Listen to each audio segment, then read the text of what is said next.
নমস্কার বন্ধুরা, আমার বাসুদেবস কেমিস্ট্রি টিউটোরিয়াল চ্যানেলে তোমাদের স্বাগত। এখানে একটু চেষ্টা করা হয়েছে যত সহজ করে কেমিস্ট্রিটা বোঝানো যায়। ভিডিওটা দেখো, তাহলে ভিডিও স্টার্ট করা যাক। আচ্ছা দেখ, আজকে আমরা ইথার পড়ব। ইথার সম্পর্কে পড়ি। ইথার জিনিসটা কি? ইথার মানে হচ্ছে যেখানে আমাদের এই অক্সিজেন গ্রুপ থাকবে। ওকে, মানে অক্সিজেন হচ্ছে ইথার গ্রুপ। অ্যাকচুয়ালি অক্সিজেনের দুদিকে দুটো অ্যালকিল গ্রুপ থাকতে পারে বা অ্যারোমেটিক গ্রুপ থাকতে পারে, এটা হচ্ছে ইথার। যেমন ধর আর ও আর, বা হয়তো দেখা গেল একটা বেঞ্জিন রিং রইল, আবার একটা বেঞ্জিন রিং, একটা আর গ্রুপ থাকতে পারে, কিংবা হয়তো দুটোই বেঞ্জিন রিং থাকতে পারে ইথারের, মানে অক্সিজেনের দুই পাশে। এগুলো সবই হচ্ছে অ্যাকচুয়ালি ইথার। হলো, তো আমরা ইথার সম্পর্কে পড়বো, ইথারের প্রিপারেশন পড়বো, ইথারের কেমিক্যাল রিয়াকশনস পড়বো। First of all, preparation of ether প্রথমত আমরা অ্যালকোহল থেকে তৈরি করতে পারি। অ্যালকোহল থেকে কীভাবে তৈরি করব? Dehydration of alcohol. ঠিক আছে, অ্যালকোহল থেকে ডিহাইড্রেশন অফ অ্যালকোহল, মানে অ্যালকোহলের নিরোধন প্রক্রিয়ায়। অ্যালকোহলের নিরোধন প্রক্রিয়া ইথার কীভাবে তৈরি করব একবার দেখা যাক। দেখ, অ্যালকোহলের নিরোধন প্রক্রিয়া ইথার তৈরি করতে গেলে আমরা অ্যালকোহল নিলাম। ওকে, এবার এখানে রিয়েজেন্ট হিসাবে দিতে হবে আমাদের গাঢ়, COMC মানে হচ্ছে কনসেন্ট্রেটেড বা গাঢ় H2SO4। আর এখানে টেম্পারেচার লাগবে 140°C। হয়েছে, আমরা অ্যালকোহলের নিরোধন আগেও করেছি, যেখানে 170°C টেম্পারেচার দিয়েছি, তাতে অ্যালকিন তৈরি হয় 1 মোল থেকে। আর যদি 140°C বা তার নিচে যদি আমরা গাঢ় সালফিউরিক অ্যাসিড দিয়ে অ্যালকোহলের নিরোধন করি, তাহলে সেক্ষেত্রে অ্যালকোহলটা 2 মোল লাগে, 1 মোল থেকে নিরোধন হয় না। কীভাবে হয় নিয়ে, এবং ওই 2 মোল লাগবে, এবং সেখানে দেখ এইচটা বেরিয়ে যাবে, আর ও এই অ্যালকিল গ্রুপটাই এসে ঘুরে এখানে অ্যাড হয়ে গেল। তাহলে কী হলো? ইথার তৈরি হলো। কীভাবে হবে? এটা একটা বড় question, big question is that. এখানে কি হয়? প্রথমে এই ROH, এতে দুটো লোন পেয়ার আছে, এই HSO4, H2SO4 অ্যাকচুয়ালি H আর HSO4, তো এই লোন পেয়ারটা H+ নিয়ে নেয়, ফলে এখান থেকে ইলেকট্রনটা HSO4 মাইনাস হয়ে বেরিয়ে যায়, মানে -HSO4 মাইনাস হয়ে বেরিয়ে গেল। ফলে এখানে কি হলো বল? ROH2+ হয়ে গেল, OH2+ হয়ে গেল। এবার অক্সিজেন তো ইলেকট্রোনেগেটিভ অ্যাটম, ও প্লাস চার্জ নিয়ে থাকবে না। ঠিক আছে, ঠিক ওই সময় আর 1 মোল তার এই লোন পেয়ারগুলো দিয়ে SN2 বিক্রিয়া করে, পিছন থেকে অ্যাটাক করে, এ বেরিয়ে যায়। তাহলে এখানে কি হলো বলতে কি হলো? ROR হলো, আর এখানে এইচটা ছিল, যেহেতু ইলেকট্রন দিয়েছে এই অ্যালকিল গ্রুপটাকে পিছন থেকে, এটা SN2 মোডে হচ্ছে বিক্রিয়াটা। ঠিক আছে, তাহলে এটা প্লাস হয়ে গেল। এরপরে কি হয়? এরপরে এই HSO4 মাইনাসটা যেটা ওখান থেকে বেরিয়েছিল, ও এসে এই H+টাকে অ্যাড করে, এ তখন ইলেকট্রনটা অক্সিজেনকে ছেড়ে দেয়, ফলে এটা আবার -H2SO4 হয়ে বেরিয়ে গেল। সে আবার আর 1 মোল অ্যালকোহলের সঙ্গে এইভাবে বিক্রিয়া করবে। ঠিক আছে, আর এখানে আমার কি পড়ে রইল ROR, এই যে ইথারটা পড়ে রইল। দেখা যাক কিভাবে। তাহলে মেকানিজম এইভাবে বিক্রিয়াটা হয়, দেখি একবার। এখানে দেখ, CH3CH2OH, গাঢ় সালফিউরিক অ্যাসিড 140°C দিয়েছি, মানেই CH3CH2O থাকবে, আবার এটাই উল্টে যাবে, CH2CH3, মানে CH3CH2 একসঙ্গে আমরা কি বলি? C2H5, তো C2H5O, C2H5 কীভাবে হচ্ছে দেখি। CH3CH2OH দেখ, প্রথম সেম মেকানিজম এখন দেখালাম না, OHটা OH2+ হয়, আবার আর 1 মোল ROH পিছন থেকে অ্যাটাক করে SN2 মোডে। তাহলে কী হলো? CH3CH2O, CH2CH3, ঠিক সেম টু সেম। দেখ, HSO4 মাইনাসটা নিয়ে নিল হাইড্রোজেনকে, নিয়ে হয়ে গেল CH3CH2, মানে C2H5O, C2H5 হয়েছে। এই রিয়েকশনটা অ্যাকচুয়ালি SN2 মেকানিজম। যার জন্য this method is applicable only for the preparation of ether from primary alcohol. এটা যেহেতু SN2 মেকানিজম হচ্ছে, SN2 মেকানিজম শুধু প্রাইমারি অ্যালকোহল বা প্রাইমারি হ্যালাইড এদের ক্ষেত্রেই প্রযোজ্য, মানে 1 ডিগ্রি আর কি। সুতরাং এখানে এই প্রাইমারি অ্যালকোহল থেকেই আমরা এই পদ্ধতিতে ইথার তৈরি করতে পারবো, ঠিক আছে। সেকেন্ডারি বা টার্সিয়ারি হলে, এই যে সেকেন্ডারি বা টার্সিয়ারি হলে তো এ তো SN2 বিক্রিয়া করবে না, ঠিক আছে। ওই জন্য এই পদ্ধতিতে শুধুমাত্র প্রাইমারি অ্যালকোহল থেকেই আমরা প্রাইমারি ইথার তৈরি করতে পারবো, সেকেন্ডারি বা টার্সিয়ারি হবে না, হয়েছে। নেক্সট প্রসেস, অ্যালকোহল থেকেই যদি আমরা অ্যালকোহলের সঙ্গে ডায়াজোমিথেনের বিক্রিয়া করি, CH2N2, ডায়াজোমিথেনের বিক্রিয়ায় কি হয় দেখি একবার। ডায়াজোমিথেনের বিক্রিয়ায় কিছুই না, এই যে এখানে আমাদের কি থাকবে, ROH, তাই তো, এর সঙ্গে শুধু বিক্রিয়া করব CH2N2, ডায়াজোমিথেন।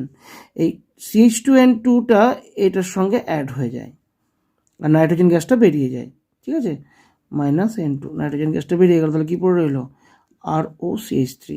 মানে এক্ষেত্রে শুধুমাত্র মিথাইল ইথার তৈরি হয়, অর্থাৎ অক্সিজেনের এক প্রান্তে যে অ্যালকিল গ্রুপটা ছিল অ্যালকোহলে সেটা থাকবে, সেটা বেঞ্জিন রিংও হতে পারে, কিন্তু এক প্রান্তে CH3 তৈরি হবে, যেহেতু ডায়াজোমিথেনে CH2 আছে আর এইচটা মিলে CH3 তৈরি হবে, অর্থাৎ মিথাইল ইথার তৈরি হবে এখানে, আচ্ছা। এই যে প্রসেসটা দেখ, CH3 CH2OH CH2N2 HBF4 এর উপস্থিতি হয়, এটা দ্রাবক, ঠিক আছে, CH3 CH2O CH3 হয়ে যাচ্ছে, অর্থাৎ only methoxy ether is formed in this process, শুধুমাত্র মিথক্সি ইথারই এই প্রসেসে তৈরি হয়। এবার আমাদের তো শুধু মিথক্সি ইথার লাগবে না, আরও তো বিভিন্ন ধরনের ইথার আছে যাদেরকে তৈরি করতে হবে, যাদের গঠন করতে হবে, ফলে এটাও সীমাবদ্ধ রয়ে গেল, কিছু একটা পার্টিকুলার জায়গাতেই সীমাবদ্ধ থেকে গেল। তাহলে আমরা কি করব, তখন বিজ্ঞানীরা বলেন ঠিক আছে অ্যালকিল হ্যালাইড থেকে দেখি। অ্যালকিল হ্যালাইডের সঙ্গে যদি সিলভার অক্সাইডের রিয়াকশন করি, তাহলে সিলভার অক্সাইড কী করে, 2 মোল অ্যালকিল হ্যালাইড থেকে হ্যালোজেনগুলোকে টেনে বার করে নেয়, দেখ 2AgX হয়ে বেরিয়ে গেল ROR'। এখানেও দেখ ওই প্রতি সময় অ্যালকিনে তৈরি ইথার তৈরি হচ্ছে, কারণ 2 মোল অ্যালকিল হ্যালাইড, এটা যদি 2 মোল লাগে তাহলে এই যে গ্রুপটা, এই গ্রুপটাই তো উল্টে এসে অ্যাড হচ্ছে, অর্থাৎ এখানে যে CH3 CH2 আছে, মাঝে হয়তো Ag2 ওটা পাবে, এই CH3 CH2টাই তো উল্টে অ্যাড হচ্ছে এরকমভাবে, অর্থাৎ এদিকে যটা কার্বন এদিকেও তটাই কার্বন থাকছে, প্রতি সময় ইথার তৈরি হচ্ছে। তাহলে দেখ এতগুলো যে প্রসেস করলাম অ্যালকোহল থেকে বা অ্যালকিল হ্যালাইড থেকে, প্রতি সময় ইথার ছাড়া কিন্তু অন্য কোনো রকম ইথার আমরা তৈরি করতে পারছি না, 2 ডিগ্রি 3 ডিগ্রি ইথার তৈরি করতে পারছি না, ঠিক আছে, অপ্রতিসম ইথার তৈরি করতে পারছি না। তখন উইলিয়ামসন বলে একজন বিজ্ঞানী এলেন, উনি একটা প্রসেস উদ্ভাবন করলেন, যে প্রসেসের সাহায্যে আমরা যে কোনো রকমের ইথার মোটামুটি তৈরি করতে পারবো। এনারও কিছু সীমাবদ্ধতা আছে, সেটাও পড়বো আমরা। উইলিয়ামসন সিনথেসিস কি? উইলিয়ামসন সিনথেসিস অনুযায়ী যখন সোডিয়াম অ্যালকক্সাইডের সঙ্গে অ্যালকিল হ্যালাইডের বিক্রিয়া করব, sodium alkoxide reacts with alkyl halide, sodium alkoxide মানে এই যে RONA, Na প্লাসটা বাদ দিয়ে দাও, তাহলে RO- কি এখানে নিউক্লিওফাইলের কাজ করবে, এর সঙ্গে অ্যালকিল হ্যালাইড RX এর রিয়াকশন হবে, R'(X) দিলাম দা, তখন ইথারটা তৈরি হবে, ঠিক আছে। এই প্রসেসটাকে উইলিয়ামসন সিনথেসিস বলে। এই প্রসেসে আমরা ইচ টাইপ অফ ইথার তৈরি করতে পারবো। ইচ টাইপ অফ ইথার মানে simple ether, mixed ether, aromatic ether, যে কোনো ইথার তৈরি করতে পারবো। কীভাবে হবে দেখি বিক্রিয়াটা। অ্যাকচুয়ালি সোডিয়াম অ্যালকক্সাইড হচ্ছে RONA, Na প্লাসটা বাদ দাও, বাকিটা নিউক্লিওফাইল। অ্যালকিল হ্যালাইড তো SN বিক্রিয়া করতে পারে, তাই না? তো তার ফলে কী হচ্ছে, নিউক্লিওফাইলটা অ্যালকিল হ্যালাইডের পিছন থেকে অ্যাটাক করলো, এক্সট্রা বেরিয়ে গেল, হলো, তাহলে ROR'। যেমন ধর আমরা যদি অ্যালকিল হ্যালাইড নিই, যে কোনো অ্যালকিল হ্যালাইড নিই, CH3I, এখানে সোডিয়াম মিথক্সাইড নিলাম CH3ONA, তাহলে কী হবে, CH3O CH3, CH3Oটা এই CH3তে অ্যাটাক করলো, তাহলে CH3O CH3, বা CH3ONA CH3CH2Br, দেখ CH3O CH2 CH3, অর্থাৎ এই যে O- এই কার্বনে অ্যাটাক করবে যাতে হ্যালোজেনটা বেরিয়ে যায়, ফলে CH3O CH2 CH3 এরকম প্রোডাক্ট হবে, হলো। তার মানে দেখ আমরা সরল ইথারও বানাতে পারছি, ইথারের দুদিকে একই গ্রুপ আছে, ইথারের দুদিকে ভিন্ন ভিন্ন গ্রুপ থাকতে পারে, মিশ্র ইথারও বানাতে পারছি, অপ্রতিসম ইথারও বানাতে পারছি, ইভেন অ্যারোমেটিক ইথারও বানাতে পারছি। ভালো করে দেখ, আমরা এখানে বেঞ্জিন রিং নিলাম, ONA সোডিয়াম ফেনক্সাইড, Na প্লাসটা বাদ দিলে কী হবে, O-। এবার এই যদি এখানে অ্যাটাক করে CH3 মাথায়, তাহলে ব্রোমিন বেরোবে, তাহলে বেঞ্জিন রিং OCH3 হলো, অ্যানিসোল তৈরি হলো, এটাকে বলে অ্যানিসোল, এই যৌগটার নাম অ্যানিসোল, ঠিক আছে, বুঝতে পারছি। তাহলে এবারে এখানে একটা সীমাবদ্ধতা আছে, কি বলতো, এই যে টোটাল বিক্রিয়াগুলোতে দেখ অ্যালকিল হ্যালাইডকে কিন্তু প্রাইমারি অ্যালকিল হ্যালাইড হতে হবে, না হলে এই অ্যালকক্সাইড আয়নটা O-টা এখানে SN2 মোড অ্যাড হচ্ছে, দেখ ভালো করে খেয়াল করে দেখ, পিছন থেকে অ্যাড হচ্ছে। আর পিছন থেকে ব্যাকসাইড অ্যাটাক যেটাকে বলি আমরা, ব্যাকসাইড অ্যাটাক একমাত্র SN2তেই হয়। পিছন থেকে আঘাত করবে, লিভিং গ্রুপটা বেরিয়ে যাবে, হ্যালোজেনটা বেরিয়ে যাবে, এটা একমাত্র SN2তেই হয়। ঠিক আছে, তার ফলে আমার অ্যালকক্সাইড আয়নটা যা খুশি হতে পারে, CH3 বা C2H5 বা 3 ডিগ্রি গ্রুপ থাকতে পারে, যা খুশি হতে পারে ও মাইনাসের সঙ্গে, কিন্তু অ্যালকিল হ্যালাইডটাকে প্রাইমারি হতে হবে। আচ্ছা, এটা একটা সীমাবদ্ধতা কিন্তু। এই যখন লিখেছি দেখ, as Williamson synthesis is SN2 reaction, so alkyl halide must be a primary alkyl halide or methyl halide. Alkoxide ion may be of 1 degree, 2 degree or 3 degree. Alkoxide আয়নটা দেখ এখানে 3 ডিগ্রি, কিন্তু অ্যালকক্সাইড আয়ন নিয়ে তো ব্যাপার নেই, আমার তো alkoxide আয়নটা nucleophile, তাহলে নিউক্লিওফাইল যা খুশি হতে পারে, কিন্তু অ্যালকিল হ্যালাইডটা হতে হবে মিথাইল বা প্রাইমারি।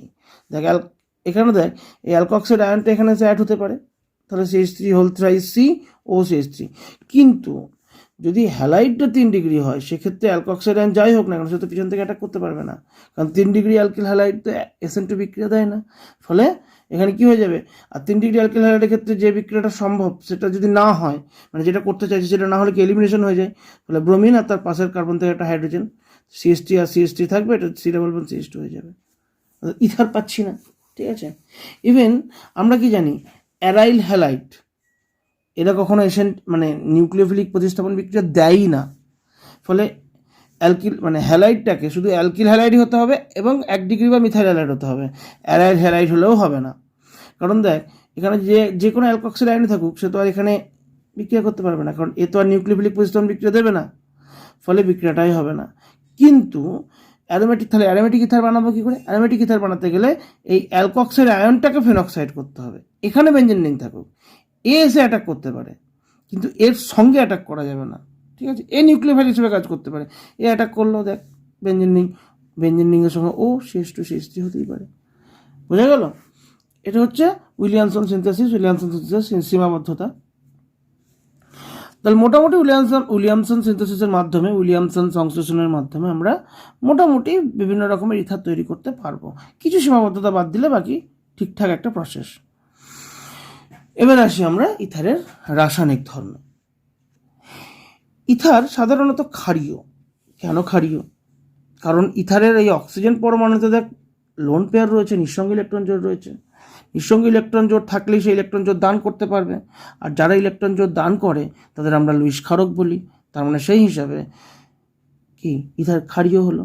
দেখ, ইথার যে কোনো অ্যাসিডের সঙ্গে, সেটা HCl হোক বা H2SO4 হোক বা HNO3 হোক, এর H+ আয়নটাকে গ্রহণ করে, আর যারা H+ আয়ন গ্রহণ করতে পারে তারা তো ক্ষারীয়, ব্রনস্টেড ক্ষার বলে এদের। ঠিক আছে, তো তার মানে এখানে ইথার থেকে H+ আয়নটা গ্রহণ করলো, X- টা বার করে দিল, তাহলে কি হলো, RORH এখানে এটা প্লাস হয়ে গেল, থার্ড ব্র্যাকেটের মধ্যে বাইরে X- টা রইল, সেই Na+Cl- মধ্যে একটা সল্ট হলো না, এটা হলো অক্সোনিয়াম সল্ট। যেমন ধর CH3CH2O CH2CH3, HCl দিয়ে বা H2SO4 দিয়ে একটা H+ এখানে অ্যাড হবে, C2H5O C2H5, আর এখানে একটা H অ্যাড হবে, প্লাস হবে, হয়েছে। আর বাইরে কি থাকবে, অ্যানায়নটা, এখানে Cl-, এক্ষেত্রে H2SO4-, অক্সোনিয়াম লবণ তৈরি করবে। আচ্ছা, এগুলো গেল তোর খনিজ অ্যাসিডের সঙ্গে বিক্রিয়া, এগুলো তো খনিজ অ্যাসিড, HCl H2SO4 HNO3 এরা খনিজ অ্যাসিড। যদি আমরা লুইস অ্যাসিডের সঙ্গে বিক্রিয়া করি, লুইস অ্যাসিড মানে কি, যাদের ইলেকট্রনের ঘাটতি রয়েছে, অষ্টক পূরণ হয়নি, অর্থাৎ যারা ইলেকট্রনের খিদে রয়েছে যাদের মধ্যে, তারাই হচ্ছে লুইস অ্যাসিড। আর এটা তো লুইস ক্ষার, কারণে ইলেকট্রন দান করতে পারে। এবার দেখ, BF3 এর মধ্যে বরনের সঙ্গে 3টে ফ্লুরিন বন্ড আছে, মানে 3 দুগুণে 6টা ইলেকট্রন, অষ্টক পূরণ হয়নি, ফলে এ ইজিলি কিন্তু এখান থেকে ইলেকট্রন নিতে পারবে। এবার এখান থেকে ইলেকট্রন নেওয়া মানে অ্যাকচুয়ালি এখানে অসমযোজী বন্ধন করা। ঠিক আছে, এর ইলেকট্রন নেই, এই ইলেকট্রন দিচ্ছে, এবার দিয়ে দিলে পুরোপুরি তো এর তো অষ্টক নষ্ট হয়ে যাবে, ফলে এর দিচ্ছে কিন্তু ব্যবহারও করবে, আবার একে দিলে এও ব্যবহার করবে, দুজনে মিলেই ব্যবহার করবে, কিন্তু একজনের কাছ থেকে ইলেকট্রন আসছে, ফলে অসমযোজী বন্ধন তৈরি হচ্ছে। ঠিক আছে, এটাকে বলে ইথারেট যৌগ। তো ইথারের ক্ষেত্রে ক্ষারীয় ধর্ম রয়েছে। এরপর HBr আর HI, এদের সঙ্গে ইথারের বিক্রিয়াটা একটু অন্য রকমের, বুঝতে পারছি। এদের সঙ্গে ইথারের বিক্রিয়াটা কীরকম? ধর ইথার রয়েছে, এর সঙ্গে 100 ডিগ্রি সেন্টিগ্রেড উষ্ণতায় হয় HBr কিংবা HI এর বিক্রিয়া করব। HBr বা HI, মনে রাখবি ভালো করে, HBr বা HI যদি বিক্রিয়া করি তাহলে কি হয়, এই দুদিকের OC, এগুলো তো অ্যাকচুয়ালি CO বন্ড। ইথার মানে কি আর, আমরা বলছি ইথার হচ্ছে ROR, অ্যাকচুয়াল বন্ডটা কি, অ্যাকচুয়াল বন্ড হচ্ছে COC, ঠিক আছে। তো যে কোনো একদিকের কার্বন অক্সিজেন বন্ডিংটা এখানে ভেঙে যাবে, হচ্ছে বন্ডিংটা ভেঙে যাবে, ধর এটাই ভাঙলো, যে ভেঙে বেরিয়ে গেল তার সঙ্গে হ্যালোজেনটা অ্যাড হবে, আর যার সঙ্গে অ্যালকিল গ্রুপটা থেকে গেল, RO থেকে গেল, তার সঙ্গে H প্লাসটা অ্যাড হবে, ঠিক আছে। কিভাবে হবে না হবে বলে দিই, দেখ প্রথমত ইথার তো ক্ষারীয়, ফলে HBr বা HI এর ক্ষেত্রে H প্লাস তো আছে, তাহলে ইথার এই নিঃসঙ্গ ইলেকট্রন জোড়ের সাহায্যে দেখ H প্লাসটাকে নিল, তাহলে ROR আর H প্লাস এখানে যুক্ত হলো, ঠিক আছে। এরপর এই যে X মাইনাসটা বেরিয়েছিল, এ তখন কি করবে, এসে ডিরেক্ট একটা অ্যালকিল গ্রুপকে ব্যাক সাইড অ্যাটাক করবে, তাহলে ব্যাক সাইড অ্যাটাক করলে বাকি যে পজিটিভ পার্ট পড়েছিল ROH প্লাস, এটা কি বেরিয়ে চলে যাবে, হলো, বেরিয়ে গেলে এটা ROH হয়ে গেল আর এটা R'(X) হয়ে গেল, দুটো প্রোডাক্ট পেলাম আমরা এখানে, ঠিক আছে। এইটাও দেখ SN2 বিক্রিয়া, এখানেও SN2 মোডে, তার মানে এখানে যে অ্যালকিল হ্যালাইডটা তৈরি হবে, মানে হ্যালোজেন যে অ্যালকিল গ্রুপের সঙ্গে অ্যাড হবে সেটা কিন্তু অ্যাকচুয়ালি SN2 মোডে হচ্ছে, তার মানে এখানে যে অ্যালকিল হ্যালাইডটা তৈরি হবে সেটাকে হতে হবে 1 ডিগ্রি বা মিথাইল, ঠিক আছে। মানে ধর আমার এখানে এরকম আছে যে CH3CH3 ও CH2CH3, এই দুদিকের মধ্যে আমি দুটো HI এর সঙ্গে বিক্রিয়া করছি, HI 180 ডিগ্রি সেন্টিগ্রেড উষ্ণতায়, দুদিকের মধ্যে কোনটা প্রাইমারি গ্রুপ, এটা, কারণ দেখ অক্সিজেন যে কার্বনের সঙ্গে অ্যাড আছে তার সঙ্গে একটাই কার্বন আছে, তাহলে এটা 1 ডিগ্রি, আর এদিকে দেখ অক্সিজেন যে কার্বনের সঙ্গে অ্যাড আছে তার সঙ্গে আবার দুটো কার্বন আছে, মানে 2 ডিগ্রি, এই কার্বনটা এখানে 1 ডিগ্রি কার্বন, যেদিকে 1 ডিগ্রি কার্বন আছে সেই দিকেই তো হ্যালোজেনটা এসে SN2 বিক্রিয়া করবে, তার মানে CH3CH2I তৈরি হবে এদিকে, আর এই পোর্শনটা এই যে OH হবে, বুঝতে পারলাম। এটা অ্যানিসোলের সঙ্গে HI এর বিক্রিয়া কী হবে, তাহলে অ্যানিসোলের এই পোর্শনটা তো বেঞ্জিনোলিক নিউক্লিওফিলিক বিক্রিয়া করে না, তাহলে নিউক্লিওফিলিক বিক্রিয়া করে করবে এই দিকটা করবে, আর এটা মিথাইল গ্রুপও আছে তাহলে SN2 করতে পারবে, তো CH3I হবে আর এটা ফেনল তৈরি হবে, তাহলে প্রোডাক্টগুলো বুঝতে পারলে অ্যানিসোলের সঙ্গে HI এর বিক্রিয়া হবে ফেনল আর CH3I, হয়েছে। এক্সেপশন, কেমিস্ট্রি পড়ছে একটু এক্সেপশন তো থাকবেই, যদি এই দুদিকে ইথারের এই দুদিকের গ্রুপের মধ্যে যদি একটা SN মানে একটা 3 ডিগ্রি হয় আর একটা মিথাইল বা 1 ডিগ্রি, তাহলে সেক্ষেত্রে SN2 হওয়ার চান্স এদিকে, যেহেতু মিথাইল গ্রুপ আছে, এদিকে SN1 হওয়ার চান্স, যখন একই সঙ্গে SN1 বা SN2 দুটোরই চান্স প্রবল, সেক্ষেত্রে SN1 বিক্রিয়াটা আগে হয়, এটা মনে আমরা হ্যালো অ্যালকেন হ্যালো অ্যারিনের ক্ষেত্রে দেখেছি, বা 11-এর অনেক পড়াতেও আছে, ঠিক আছে। আগেও যখন SN রিয়াকশন করা হয় তখন বলা হয় যে SN1 বিক্রিয়ার সক্রিয়তা SN2 বিক্রিয়া অপেক্ষা অনেক বেশি, ফলে দেখ এখানে এই I মাইনাসটা যদি এর সঙ্গে অ্যাড হয় তাহলে SN2 মোডে অ্যাড হবে, আর যদি এর সঙ্গে অ্যাড হতে চায় তাহলে SN1 মোডে অ্যাড হবে, ঠিক আছে। SN1-এর সক্রিয়তা বেশি হওয়ায় এইটার সঙ্গে I মাইনাসটা অ্যাড হবে, অর্থাৎ বলা হচ্ছে ইথারের দুদিকের গ্রুপের মধ্যে যদি একদিক 3 ডিগ্রি থাকে তখন কিন্তু আর SN2 না হয়ে SN1 মোডেই অ্যাড হবে, অর্থাৎ 3 ডিগ্রি অ্যালকিল হ্যালাইড তৈরি হবে আর বাকিটা অ্যালকোহল তৈরি হবে। ব্যতিক্রম হলো না ব্যাপারটা, ঠিক আছে, মনে থাকবে, বেশ। এই হলো গিয়ে HI বা HBr এর সঙ্গে ইথারের বিক্রিয়া, কার্বন অক্সিজেন বন্ধন ভেঙে। নেক্সট টাইপ PCl5 এর সঙ্গে বিক্রিয়া, যে কোনো ইথারের সঙ্গে PCl5 মিশিয়ে হিট দে, কী করবে বলতে কি,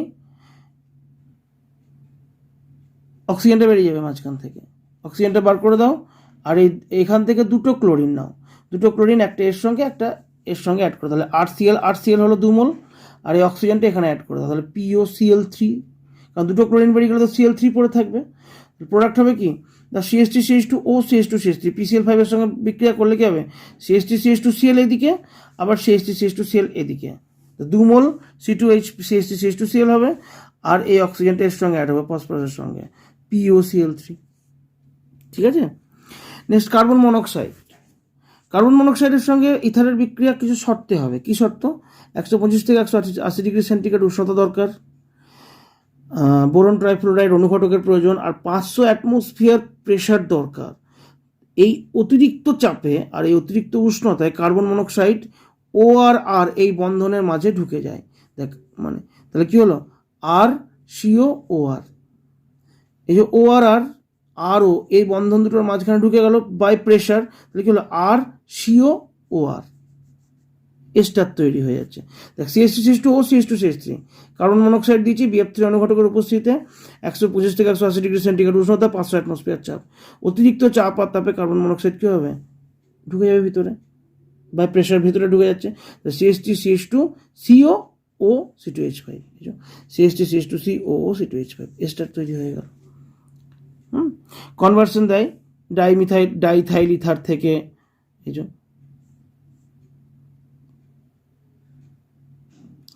ইথাইল প্রোপিওনয়েড, ওকে, বা হয়তো ডাইমিথাইল ইথার থেকে মিথাইল ইথানয়েড, এরকম দেয়, কনভার্সন করতে হবে। বুঝতে পারছি, এটা ইম্পর্ট্যান্ট রিয়াকশন। ইথারের সঙ্গে বায়ুর বিক্রিয়া, ইথারের সঙ্গে বাতাসের বিক্রিয়া। ইথারকে যদি আমরা খোলা রেখে দিই, বাতাসের সংস্পর্শে ইথার থাকলেই সঙ্গে সঙ্গে কি হবে, ইথার অক্সিজেনের সঙ্গে নিজে নিজে রিয়াক্ট করে, করতে হয় না রিয়াকশন, করাতে হয় না, ইথার অক্সিজেনের সঙ্গে নিজে নিজেই রিয়াক্ট করবে। When ether reacts with oxygen in presence of sunlight, then ether peroxide is formed. ঠিক আছে, ইথারের সঙ্গে বিক্রিয়া করাতে হয় না, ইথার পেরক্সাইড এমনি এমনি অক্সিজেনের সঙ্গে বিক্রিয়া করে তৈরি হয়ে যায়, শুধু ইথারটাকে খোলা রেখে দেয়, আর কিছু করতে হবে না। হচ্ছে ইথার বায়ুর সঙ্গে বা অক্সিজেনের সঙ্গে এমনি এমনি নিজে নিজেই বিক্রিয়া করে কি হয়, ROCH2R ড্যাশ, অ্যাকচুয়ালি ROR তো আমরা এই একদিকের আরটাকে ভেঙে CH2R ড্যাশ করলাম। অক্সিজেন দুভাবে যুক্ত হয়, এক, এই যে CH2R ড্যাশ করেছি, অর্থাৎ অক্সিজেনের সঙ্গে ডিরেক্ট যে কার্বনটা যুক্ত তার সঙ্গে দুটো অক্সিজেন অ্যাড হয়ে গেল, দেখ CHOOH, এই যে আর ড্যাশ রইল, কিংবা এই দুটো কার্বনের মাঝে দুটো অক্সিজেন ঢুকে গেল, আর COOCH2R ড্যাশ। ওকে, অ্যাকচুয়াল ব্যাপারটা দেখ, আমরা এখানে ইথারটা লিখছি ROR, ধর CH3OCH3 সাপোজ, সব থেকে ছোট ইথার এটা, সেখানেও দেখ, খেয়াল করে দেখ, CH3O একটা CH2 তো থাকছে, তারপরে H, সব থেকে ছোট ইথারের ক্ষেত্রেও OCH2 বন্ধন একদিকে রয়েছে কিন্তু। এবার যদি বড় হয়, মানে ধর CH3CH2, অক্সিজেন দে, এদিকে আরও একটা কার্বন বাড়া CH2CH3, সে OCH2 বন্ধনটা থাকছে। এই বন্ধনটার মধ্যে অক্সিজেন কিভাবে ঢোকে দেখ, আর ও, এই যে এখানে CHOO, এই একটা পারক্সাইড হলো, বাকি যেমন আর ড্যাশ রইল, অথবা আর এইখানে দুটো পারক্সাইড লিঙ্কেজ ঢুকে গেল অক্সিজেন, বাকি যেমন আছে CH2R ড্যাশ। এইরকম দুরকম পারক্সাইড তৈরি হয়, বুঝতে পেরেছিস? এই যে দেখালাম, বুঝতে পারছি আশা করি বিক্রিয়াটা। তো ইথার পারক্সাইড কি বলতো, ether peroxide are very much explosive oily substance, তেলে চটচটে পদার্থ এবং বিস্ফোরক ধর্মী। ঠিক আছে, তো ইথার পারক্সাইড ধর আমাদের কোনো একটা ল্যাবে আমাদেরকে বলেছে, ল্যাবে কাজটা করতে হবে তোমাদের, কিন্তু সেই ল্যাবে ইথার বহু দিনের পুরনো ইথার আছে, অর্থাৎ বারবার খোলা পড়া হয়েছে, তো একটু ইথার পারক্সাইড তৈরি হয়েই গেছে, আর আমাদেরকে হয়তো প্রোভাইড করেনি কোনো টাকা পয়সা, যে না নতুন কোনো ইথার কেনা যাবে না, ওইটা দিয়েই কাজ করতে হবে। তাহলে আমরা কী করবো, প্রথমে দেখে নিতে হবে না যে ইথারের মধ্যে ইথার পারক্সাইডটা তৈরি হয়েছে কি না। তো identification of peroxide in ether, take some ether in 2 different beaker, add Ki solution mixed with starch in the first beaker, and if the resulting solution becomes blue, then it confirms that peroxide is present in ether. ইথারের যে বোতলটা আছে সেখান থেকে আমি অল্প একটু নিলাম, নিয়ে দুটো তাকে আবার দুটো স্যাম্পলে ভাগ করলাম, একটাতে স্টার্চ মিশ্রিত পটাশিয়াম আয়োডাইড দিলাম, যদি সঙ্গে সঙ্গে নীল হয়ে যায় তাহলে বুঝবো ইথার আছে। এরপর আরও কনফার্ম হওয়ার জন্য again add the mixture of ammonium ferrous sulfate, মোট সল্ট যেটাকে বলি, and ammonium thiocyanate in the second beaker. If the resulting solution becomes red, then it confirms the presence of peroxide of ether. আরেকটা স্যাম্পলে কি করলাম, ammonium thiocyanate আর ammonium ferrous sulphate, মানে মোল লবণ আর ammonium থায়োসায়ানেটের একটা মিশ্রণ নিলাম, সেই মিশ্রণটাকে অ্যাড করলাম। যদি দেখা যায় যে ইথারের ওই স্যাম্পলটা টকটকে লাল হয়ে গেছে, সঙ্গে সঙ্গে বুঝবো যে হ্যাঁ, দুটো পরীক্ষায় একটাতে স্টার্চ কেআই মেশালাম নীল হলো, আর একটাতে অ্যামোনিয়াম থায়োসায়ানেট মোল লবণের মিশ্রণ মেশালাম লাল হয়ে গেল, তার মানে ইথারের মধ্যে পারক্সাইড আছে। তাহলে তো আমাদের ইথার নিয়ে কাজ করা যাবে না, অথচ আমাদের ইথার কেনার পয়সাও দেবে না। তাহলে কি করব? তাহলে আমরা ইথারটাকে রিমুভ করবো পারক্সাইডটা থেকে, তাহলে আমরা কাজকর্ম করতে পারবো, কিছু হবে না। When KI or FeSO4 solution is added to ether and seced vigorously, then peroxide is removed from the ether. এবারে কি করব? ওই ইথার স্যাম্পলটা যেটুকু আমাদের কাজে লাগবে সেটুকু, তার থেকে একটু বেশি নেব, নিয়ে তার সঙ্গে পটাশিয়াম আয়োডাইড অথবা ফেরাস সালফেট নিয়ে ভিগোরাসলি সেক করব, মানে প্রচণ্ড দ্রুতভাবে নাড়াবো, অনেকক্ষণ ধরে দ্রুত নাড়াতে নাড়াতে নাড়াতে নাড়াতে দেখা যাবে একটা সময় ইথার পারক্সাইডটা তেলতেলে তো উপরে ভেসে উঠেছে আর নিচে শুধু ইথারটা রয়েছে, সেটাকে ফিল্টার আউট করে নাও, আলাদা করে দাও, তাহলেই পরিষ্কার ইথারটা পেয়ে যাবো। ঠিক আছে? এখনকার দিনে কীভাবে ইথারকে প্রিজার্ভ করা হয়, কীভাবে ইথারকে সংরক্ষণ করা হয়? Two preserve ether is kept in a colored bottle wrapped by black paper or cloth, and a very small amount of cuprous oxide or hydroquinone is added. এখনকার দিনে ইথারের বোতলটা এমনি মানে কালো রঙের বোতল হয়, কালো কাপড় দিয়ে মোড়া থাকে বা কালো কাগজে মোড়া থাকে বোতলটা, হয়েছে, আর বোতলের ভিতরটা রঙিন হয়, আর মুখটা খুব সরু মতো হয় যাতে বেশি পরিমাণে অক্সিজেন না ঢুকতে পারে। আর যদি কোনো রকম অক্সিজেন ঢুকে গিয়ে পারক্সাইড তৈরিও করে, তার জন্য আগের থেকে ভিতরে খুব অল্প পরিমাণে কিউপ্রাস অক্সাইড বা হাইড্রোকুইনন যোগ করে দেওয়া হয়, যাতে পারক্সাইড তৈরি হলে এটা সঙ্গে সঙ্গে নষ্ট করে দেবে। ঠিক আছে? এই হলো ether peroxide formation. Next, electrophilic substitution of aromatic ether. Aromatic ether তো অ্যারোমেটিকও হতে পারে, এই যে বেঞ্জিন রিংয়ের সঙ্গে অক্সিজেন, তার সঙ্গে একটা alkyl group. Actually OR group যদি বেঞ্জিন রিংয়ে থাকে সেটা হচ্ছে অর্থোপ্যারা ডিরেক্টিং গ্রুপ, আর বেঞ্জিন রিং মানে ইলেকট্রোফিলিক প্রতিস্থাপন বিক্রিয়া দেবেই। ইলেকট্রোফিলিক প্রতিস্থাপন বিক্রিয়া বলতে আমরা কী কী জানি? গাঢ় সালফ্রিক অ্যাসিড গাঢ় নাইট্রিক অ্যাসিডের মিশ্রণ দিলে নাইট্রেশন হয়, NO2 গ্রুপ ঢোকে। ব্রোমিন CH2COOH বা Cl2 CH2COOH দিলে কী হয়? ক্লোরিনেশন বা ব্রোমিনেশন হয়, মানে ব্রোমিন ঢুকবে, হ্যালোজিনেশন বলি এটাকে। আচ্ছা, ফিনাইলক্রাফট অ্যালকাইলেশন RX অনাদ্র LCl3 বা RCOX অনাদ্র LCl3 ফিনাইলক্রাফট অ্যাসাইলেশন। এখানে CH2Cl দিয়েছি, এখানে CH2COCl দিয়েছি। এখানে কি নাইট্রেশন হবে, মানে নাইট্রো গ্রুপটা অর্থোপ্যারাতে ঢুকবে, যেহেতু অ্যারোমেটিক ইথার হচ্ছে অর্থোপ্যারা ডিরেক্টিং গ্রুপ। ব্রোমিনেশন, ব্রোমিনটা অর্থোপ্যারাতে ঢুকেছে। ফিনাইলক্রাফট অ্যালকাইলেশন, অ্যালকিল গ্রুপ মানে এখানে CH3 গ্রুপ অর্থোপ্যারায় ঢুকেছে। ফিনাইলক্রাফট অ্যাসাইলেশন, অ্যাসাইল গ্রুপ মানে COCH3 গ্রুপ এখানে অর্থোপ্যারায় ঢুকেছে। এই হলো ইথার। বেশ, ভিডিওটা ভালো করে দেখবে। ভিডিওটা পুরোপুরি দেখার জন্য ধন্যবাদ। ভিডিওটা ভালো লাগলে লাইক করো, শেয়ার করো, আর হ্যাঁ, অবশ্যই সাবস্ক্রাইব করতে ভুলো না, বেল আইকনটা প্রেস করে দিও। সো আজকের জন্য টাটা, গুড বাই। পরের পার্ট নেক্সট ভিডিওতে।